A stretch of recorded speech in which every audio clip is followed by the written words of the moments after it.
Hello everyone, সবাই কেমন আছেন? আসলে বন্ধুরা, বিপদ কিন্তু জেনে শুনে আসে না। সেজন্য যে কোনো কাজ করার সময় ভেবেচিন্তে করা উচিত। এই আমাদের গ্রামের ছেলে সুপারি পাড়ার সময় গাছ থেকে পড়ে গেল। সবাই সতর্ক হন, এরকম বিপদে যেন কেউ না পড়ে।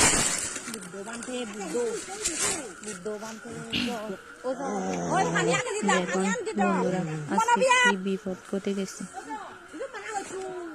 গাছ থেকে পড়ে একদম বেহুশ হয়ে গেছে ছেলেটা।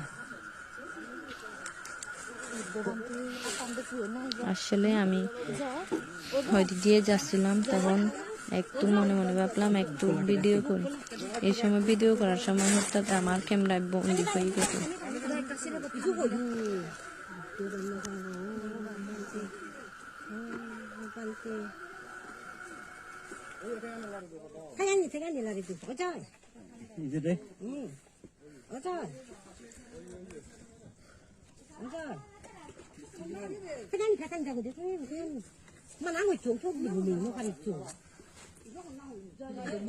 যাবা এদে নাই যাবা এদে আজকে গলো করতে কি পারিবি কোন আলাদা না রাখতে নিয়ে আলাদা